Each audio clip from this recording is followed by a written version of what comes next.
Bismillahirrahmanirrahim. Assalamualaikum warahmatullahi wabarakatuh. Izinkan memperkenalkan diri, saya Siti Mawar Rahmawati dari kelas PAI 4D. Baik, di sini saya akan mewawancarai mengenai tentang etika profesi. Di sini saya tidak sendiri, bersama Bu Wiwi di sini. Baik, Ibu langsung saja ya.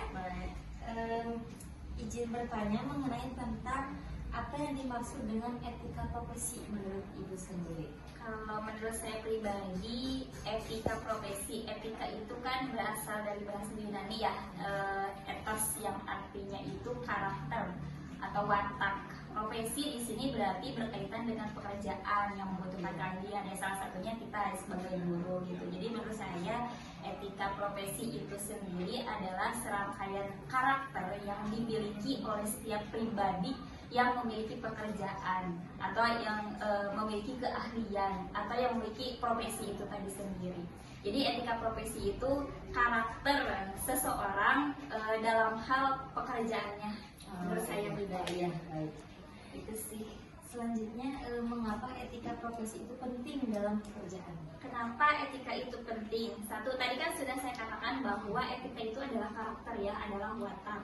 Dan profesi itu berkaitan dengan pekerjaan. Kenapa penting? Karena contoh ya, saya sebagai guru di sini harus mempunyai etika yang bisa dicontoh oleh murid. Karena kan guru itu kan digugu, ditiru. Jadi sebagaimanapun kita misalnya punya watak jelek, tapi di depan murid, di sekolah, di tempat pekerjaan, sebisa mungkin kita bersikap atau berwatak, berkarakter sebagai guru yang digugu, ditiru oleh muridnya.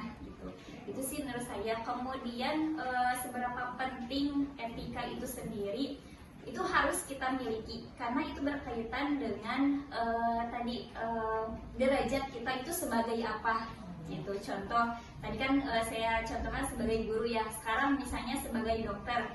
Sebagaimana misalnya ada pasien yang datang, mana mungkin kita itu langsung memarahi pasien tersebut. Pasti kan kita harus melayani dengan baik gitu. Seperti apa ya karakter kita, memang profesi kita sebagai dokter. Di sini pun saya sebagai guru ya sebisa mungkin bagaimana berperilaku sebagai guru, harus bersikap dengan baik, mencontohkan dengan baik. Dan misalnya ketika misalnya murid itu bertemu dengan guru, kita mencontohkan untuk bersalaman gitu. Kemudian misalnya sesama guru, sesama rekan profesi misalnya, walaupun misalnya punten ada misalnya guru yang usianya mungkin di bawah kita misalnya. Nah, sebenarnya di tempat kerja itu kita nggak boleh bilang nama, tapi tetap di tempat kerja itu misalnya ke ibu yang di bawah saya umurnya misalnya beda 10 tahun, saya tetap harus panggil dia itu ibu atau bapak. Nah, itu berkaitan dengan etika, salah satunya profesi itu harus kita munculkan dalam perilaku kita di tempat kerja kita. Karena nanti pun Ibu menurut saya jadi tadi seberapa pentingnya etika profesi itu sangat penting. Tadi sudah saya contohkan ya. Mungkin untuk lebih detailnya kita bisa merasakan sendiri sebagai guru, dan begitupun misalnya yang pekerjaannya sebagai dokter, sebagai polisi misalnya, yaitu bisa merasakan di tempat kerjanya masing-masing. Oh iya, siap. Terima kasih Bu. Iya. Ya, bisa didengar ya, cukup jelas dan memuaskan untuk jawabannya. Terima kasih. Wassalamualaikum warahmatullahi wabarakatuh.